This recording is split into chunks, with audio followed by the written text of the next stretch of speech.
My best friend spent months trying to seduce my husband because he needed to know what's out there. Now she regrets pissing me off. Cassie had been my best friend since we were roommates in nursing school. She was there for everything important in my life, including being my maid of honor when I married Dan 3 years ago. We did everything together: weekend brunches, wine nights, couple dates when she was dating someone, which wasn't often since she had terrible taste in men. Dan always said he was glad I had such a good friend, and he'd cook extra food when she came over because he knew she lived on takeout. Everything was fine until about 6 months ago, when Cassie broke up with her latest disaster boyfriend, who'd been cheating with his ex the whole time. I was there for her like always, bringing ice cream, letting her cry on my couch for weeks. Dan was supportive too, telling her she deserved better, including her in our plans so she wouldn't feel alone. That's when I started noticing things getting weird. Cassie began texting Dan directly instead of our group chat, just memes at first, then asking his opinion on guys she'd matched with on dating apps. Dan showed me everything, thought it was funny she wanted a male perspective, but I started feeling uncomfortable once the text started coming at midnight. Then came the touching. Cassie would squeeze Dan's arm when she laughed at his jokes, rest her hand on his shoulder mid-conversation, started hugging him way longer than normal. At game night, she sat next to him instead of me, kept leaning into his space. When I brought it up later, she said I was being paranoid, that she was just comfortable around him, like a brother. Brothers don't usually notice when you switch to push-up bras and low-cut tops though. The clothing thing got ridiculous fast. Cassie started dressing like she was headed to a club whenever she came over. Tiny skirts, crop tops, full makeup for Sunday football. She'd bend over right in front of Dan to pick up things she'd definitely dropped on purpose. Started wearing the same perfume as me, even bought the same dress I'd worn to our anniversary dinner. Dan noticed, told me privately it was creeping him out. The breaking point was my birthday dinner. Cassie showed up in a dress so short she couldn't sit without flashing everyone. Spent the whole night trying to feed Dan bites of her dessert, kept dropping inside jokes from their texts, and actually sat on his lap during pictures, calling it just for fun. When Dan pushed her off, she played it like he was being uptight. That night I told her straight up her behavior toward Dan was inappropriate and needed to stop. She laughed, said I was being insecure, that maybe if I was more fun, Dan wouldn't enjoy talking to her so much. Said Dan probably liked having a friend who wasn't so boring and uptight. Then she said married men need female friends to remind them what's out there. I wanted to punch her. Instead, I got creative. First, I started including my other friend Rachel in everything. Rachel was single, gorgeous, and actually respectful. Every time Cassie texted about hanging out, I'd invite Rachel too. Cassie hated not being the only single friend around, and Rachel naturally soaked up all the attention Cassie was used to getting. Dan and I would praise Rachel constantly, her job, her apartment, her dating stories while Cassie sat there steaming. Then I helped Cassie with her dating apps, with some adjustments. Encouraged her to match with every guy who seemed interested. Set up multiple dates a week. I'd help her get ready, hype her up, then text asking for updates every 30 minutes during the actual date. When she didn't respond immediately, I'd call the restaurant to check on her. The guys thought she had a stalker friend and usually bailed early. But the masterpiece was introducing Cassie to Dan's coworker Luke. Attractive, successful, and extremely clingy with women. I told Luke that Cassie loved attention, had mentioned finding possessive guys romantic. I told Cassie that Luke was shy and needed someone to really pursue him. Their first date lasted 6 hours because Luke wouldn't let her leave, called it a true connection. Within a week, Luke was texting Cassie hundreds of times a day, showing up at her job with flowers. She tried complaining to me. I said it was so romantic how obsessed he was. Didn't she want someone who prioritized her? She couldn't break up with him without looking like the bad guy who'd let him on. While Cassie dealt with Luke, I made sure she knew exactly how great my marriage was. I started posting about Dan constantly on social media. Every date night documented. Photos of us laughing over dinner. Every inside joke turned into a public caption. Every sweet thing he did for me shared where Cassie would definitely see it. I knew she was checking, since the view counts jumped within minutes, but her comments got fewer and fewer, then stopped completely. Dan thought it was weird how much I was suddenly sharing online since I'd never been that type before, but I told him I just wanted to remember the good times. What I really wanted was for Cassie to see exactly what she couldn't have, while Luke sent her his 200th text of the day asking what she was doing, if she missed him yet. The silence from her end felt better than any response could have. My phone buzzed around 9 on a Wednesday night, Cassie's name on the screen. She said Luke had shown up at her apartment without warning, carrying bags of groceries and pots and pans because he wanted to cook her a romantic dinner. She wrote she didn't know how to make him leave without seeming ungrateful since he'd gone to so much trouble, and could I please give her advice on what to say? I smiled at my phone and typed back that it sounded incredibly romantic and devoted, that most women would kill for a guy who prioritized them like that she should really appreciate someone who cared enough to surprise her this way. Added that maybe she just wasn't used to real attention after all her bad relationships. 3 dots appeared, then disappeared. I didn't hear from her again that night. Dan walked into the living room and found me refreshing Cassie's Instagram for the 5th time in 10 minutes. He stopped in the doorway, stared at me a long moment before asking what I was doing. I clicked my phone off fast, said I was just checking on my friend, making sure she was okay. His expression stayed flat and skeptical in a way that twisted my stomach. He didn't say anything else, just shook his head slightly and went back to the kitchen, but I could feel his disappointment hanging in the air like smoke. I told myself he didn't understand what Cassie had tried to do to us, but the look on his face stuck with me for hours. 2 weeks into the Luke situation, Cassie finally tried to end it. She texted that morning saying she was going to break up with him at lunch, that things were moving too fast and she needed space. I sent back a thumbs up, went about my day at the hospital. Around 2 in the afternoon, my phone blew up. Luke had shown up at her work instead of meeting at the restaurant, crying in the lobby, saying she was the only good thing in his life. Her coworkers were watching the whole thing, and she looked like a terrible person. Next text, she'd agreed to give it another chance, since he'd made such a scene and she couldn't just dump him in front of everyone. I read the messages twice and felt a warm satisfaction spread through my chest. I planned a game night that Saturday and invited everyone except Cassie. Rachel came with her new boyfriend. Dan's coworker brought his wife. We set up board games and snacks like we used to. I made sure to take lots of photos of everyone laughing, posting them all night with captions about how much I loved my amazing friends. Rachel pulled me aside in the kitchen, said it felt mean leaving Cassie out when she was clearly struggling. I told her Cassie had been too busy with Luke anyway, and besides, she'd made her choices when she decided to disrespect my marriage. Rachel looked uncomfortable but didn't push it. Cassie texted Monday morning. Luke had started driving her to and from work so they could spend more time together. She said she couldn't make excuses about being tired or running errands anymore, since he was right there waiting in the parking lot every single day. Her message ended with saying she felt like she couldn't breathe. I waited an hour before answering, then sent a long text about how relationships require compromise. Maybe she just wasn't used to someone being so attentive after all her flaky exes, that she should try appreciating someone who actually wanted to be around her instead of pushing away a good thing. She left me on read. Dan's best friend Boyd came over Thursday night for beer and sports. They sat in the living room while I showered, and I heard their voices through the bathroom door when I turned off the water. Boyd was asking Dan if everything was okay with me, since I seemed different lately, more focused on other people's problems than my own life. Dan's voice got quiet and serious as he admitted he was worried about how obsessed I'd become with the whole Cassie situation, said I wasn't acting like myself, and he didn't know how to bring it up without starting a fight. I stood frozen with a towel wrapped around me, listening to my husband tell his best friend he was concerned about who I was becoming. Friday afternoon, Cassie called instead of texting. Her voice was shaky, thick with tears. Luke had gone through her phone the night before, gotten upset about male coworkers' numbers saved in it, asked why she needed to talk to other men when she had him, made her explain every single contact. I could hear the fear under her words, her asking if this was normal relationship stuff or something to worry about. Part of me knew I should tell her to run. The other part remembered her sitting on Dan's lap at my birthday dinner. I told her Luke was probably just insecure from past relationships,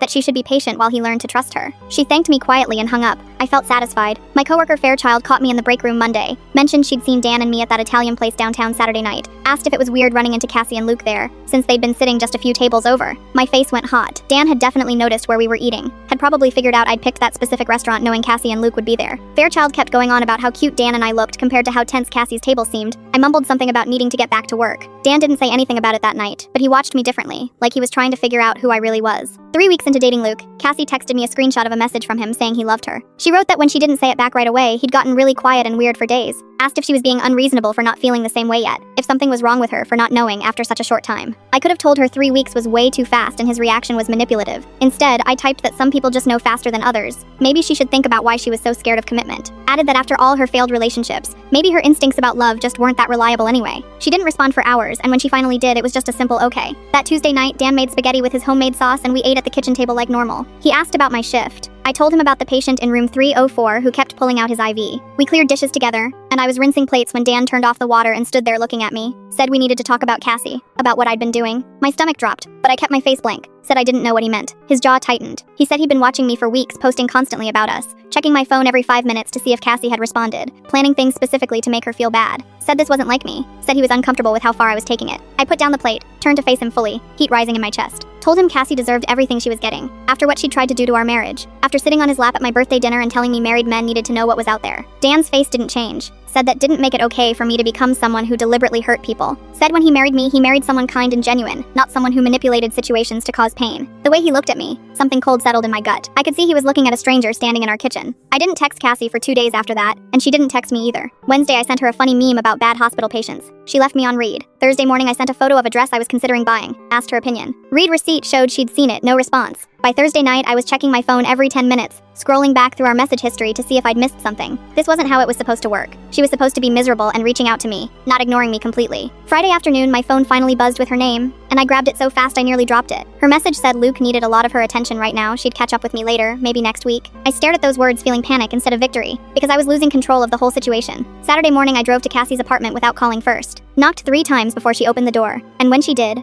I barely recognized her. She'd lost weight, dark circles under her eyes, hair pulled back in a messy bun. She looked surprised to see me but stepped back to let me in. Luke was on her couch, arms stretched across the back cushions like he owned the place. He glanced at me, didn't smile or say hello, just turned back to the TV. Cassie gestured toward the other chair. I sat, trying to catch her eye. Asked how she was doing. She opened her mouth to answer, but Luke cut in, said they were doing great, spending lots of quality time together. Cassie's smile looked forced. I noticed how her body stayed angled toward him, like she was monitoring his reactions. I tried asking about her work. Luke interrupted again, said she'd been so busy lately. That's why she hadn't been responding to people. The way he said people made clear he meant me specifically. Every time Cassie started to speak, Luke would add something, or correct her, or finish her sentence. I watched this repeat 4 times in 10 minutes and realized the monster I'd created was so much worse than I'd intended. Cassie stood, asked if I wanted water. I said yes, even though I wasn't thirsty, wanting to see if she'd go to the kitchen alone. She did, and Luke immediately got up to follow. I heard their voices from the other room, his tone tight and controlled, asking who I was, why I was really there. Cassie's voice sounded nervous, explaining I was her best friend from nursing school. Luke said he thought he was her best friend now. Chills ran down my spine at how he said it possession, not affection. Cassie tried to laugh it off, said people could have multiple friends. Luke kept pushing, asked why she needed other friends when she had him. I heard her mention female friendships being different, and Luke went quiet in a way that felt dangerous. They came back to the living room, Cassie handing me the water with shaking hands. I stayed 15 more minutes, watching Luke touch her arm, her shoulder, her knee, watching her flinch slightly each time but paced on a smile. When I said I needed to go, Luke didn't get up or say goodbye, just kept his eyes on the TV like I'd already stopped existing. I sat in my car in Cassie's parking lot for 20 minutes, hands gripping the wheel, heart pounding, genuinely scared for her safety, instead of smugly satisfied about my revenge working. Luke's behavior had crossed from annoying into controlling, and I'd set this whole thing in motion by telling him Cassie liked possessive guys. I'd painted a target on her back and handed him the ammunition the way he'd followed her into the kitchen, monitored every word she said, talked about being her best friend, like he was replacing everyone else in her life. Not just clingy anymore, dangerous. I drove home with my stomach churning. I'd wanted Cassie to suffer, but not like this. Not with someone who might actually hurt her. Dan was reading in bed when I got home around midnight. I stood in the doorway staring at my phone screen, Cassie's last message still up. Dan put down his book, asked what was wrong. The words came out before I could stop them. Told him I'd manipulated Luke into pursuing Cassie by telling him she liked possessive guys. Told him I'd encouraged Cassie to pursue Luke by saying he was shy. Told him I'd set the whole thing up as revenge. And now I was worried Luke might actually be dangerous. Dan's face went through 3 distinct expressions: shock, eyes widening, disappointment, mouth pulling down, anger, jaw clenching tight. He didn't say anything for a long moment, then got up and walked past me into the hallway. I heard the guest room door close, the lock click into place.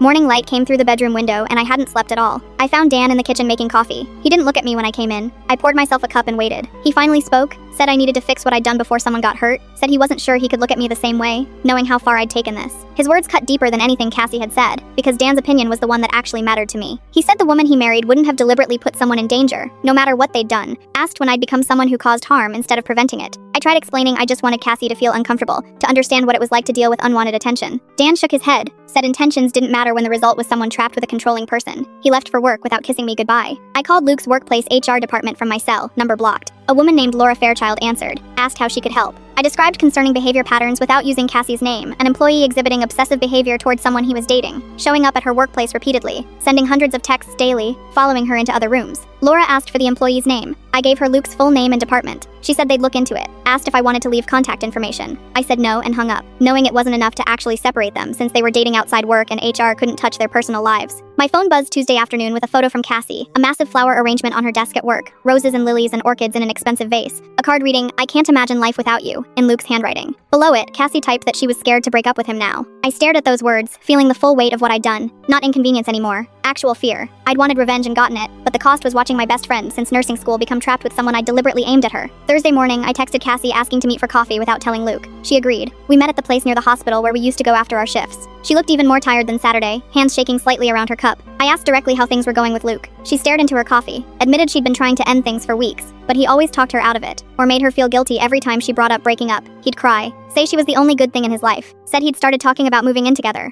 meeting each other's families, and she didn't know how to make it stop. She looked at me with desperate eyes, asked how she'd ended up here, trapped with someone after only a few weeks of dating. I wanted to tell her the truth about my role, but the words stuck in my throat, because saying them out loud would mean admitting what I'd become. I sat there frozen, unable to tell her how I destroyed her life on purpose. Dan came home from work that evening and found me still at the kitchen table staring at my phone. Asked what was wrong. I showed him the text from Cassie about being scared of Luke. His face went hard in a way I'd never seen. He sat down across from me. "We need to fix this right now," he said. "Not tomorrow, not next week. Tonight." He pulled out his laptop, started searching resources on leaving controlling relationships, while I sat there feeling like the worst person alive. We found websites about safety planning, organizations that helped people escape unhealthy situations. Dan made a list of steps Cassie would need to take, asked me to call her right then. I dialed with shaking hands, asked if she could come over without telling Luke where she was going. She arrived 20 minutes later, looking over her shoulder walking up our driveway. Dan made coffee while I tried to figure out how to start this conversation. Cassie sat on our couch, picking at her fingernails. Said Luke had been texting every 5 minutes asking where she was. Dan brought the coffee and sat in the chair across from us instead of next to me like he usually did. I took a breath and told Cassie I needed to confess something terrible. The words came out in a rush how I'd set her up with Luke on purpose. Told him she liked possessive guys, encouraged her to pursue him when he was actually dangerous. Her face went through so many expressions I couldn't track them. All confusion first, then understanding, then this look of total betrayal that made me want to disappear. She asked why I would do that to her after everything we'd been through. I admitted I wanted revenge for what she'd done with Dan, the touching, the texting, sitting on his lap. She sat back against the couch cushions and laughed this bitter sound that wasn't really a laugh, said at least now she knew we were both capable of hurting each other. There was something almost relieved in her voice, like she'd been waiting for me to prove I was just as bad. Dan cleared his throat, said we could deal with blame later. But right now, we needed to get Cassie away from Luke safely. He showed her the resources we'd found,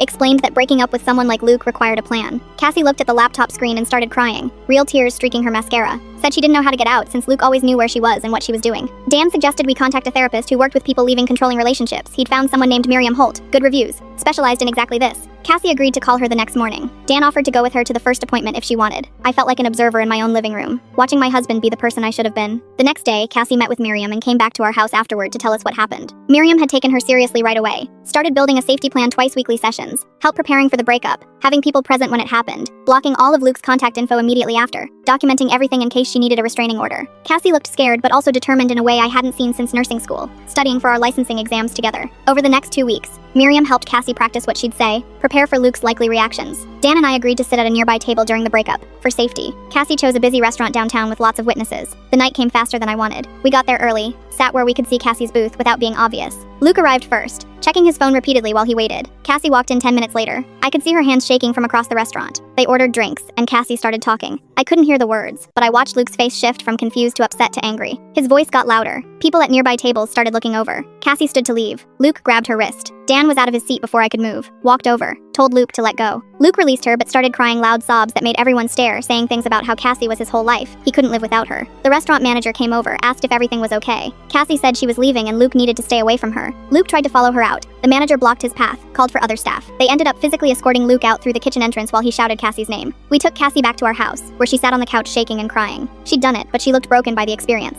The next morning, Luke started texting from different numbers. Cassie blocked each one as they appeared, but they kept coming. He sent emails, tried social media, even created fake accounts to get around her blocks. Miriam told her to save everything, document every attempt at contact. Luke showed up at Cassie's work 3 days later with flowers and a letter. Her boss had to threaten to call the police before he left. Miriam helped Cassie file for a restraining order, and we went with her to the courthouse. The legal process took weeks of paperwork and waiting for court dates. Luke contested the order. Cassie had to stand in front of a judge and explain why she was afraid of him. She brought all the texts, emails, documented visits. The judge granted the temporary order, set a hearing date for the permanent one. Luke violated it twice before the hearing, once showing up at Cassie's apartment building, once sending a letter through a friend. Each violation got added to the case file. The day of the final hearing, Cassie was so nervous she threw up in the courthouse bathroom. Dan and I sat behind her while she testified about Luke's behavior. Luke's lawyer tried to make it sound like she'd led him on and then changed her mind. The judge cut him off, said the evidence was clear. The permanent restraining order was approved. Cassie walked out of the courthouse and started crying again, this time from relief. 2 months passed before Cassie and I met for coffee at the place near the hospital, where we used to go after shifts. We sat across from each other, both careful with our words. She asked how things were with Dan.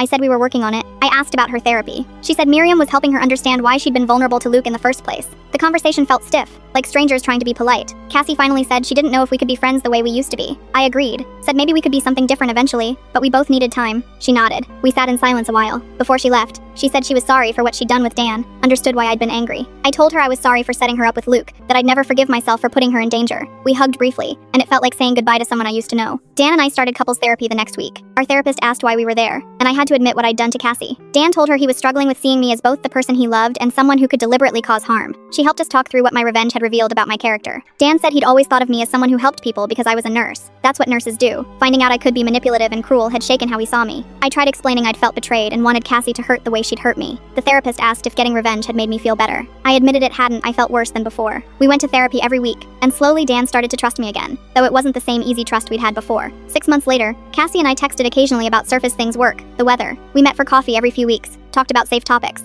Both different people than we'd been a year ago. She was more careful about who she trusted. I was more aware of what I was capable of when I felt threatened. Dan and I were rebuilding our marriage through therapy, but sometimes I'd catch him looking at me with questions in his eyes that didn't used to be there, asking whether I'd really meant something, I said, or if I was manipulating him. Each time he asked, it felt like a small cut because I knew I'd earned his doubt. I'd wanted revenge on Cassie for trying to take what was mine, and I'd gotten it. She'd been trapped with someone dangerous and scared, and sorry for what she'd done. But the victory didn't feel like winning. It felt like I'd proven I was exactly the kind of person I'd been angry at her for being. Someone who would hurt their friend to get what they wanted. Someone who valued being right more than being good. I'd protected my marriage but damaged it in the process, because Dan now knew what I was capable of when I felt betrayed. Cassie and I would probably never be close friends again, and that was a loss I'd have to carry. I got my revenge, proved she couldn't take my husband, but the cost was becoming someone I didn't recognize when I looked in the mirror.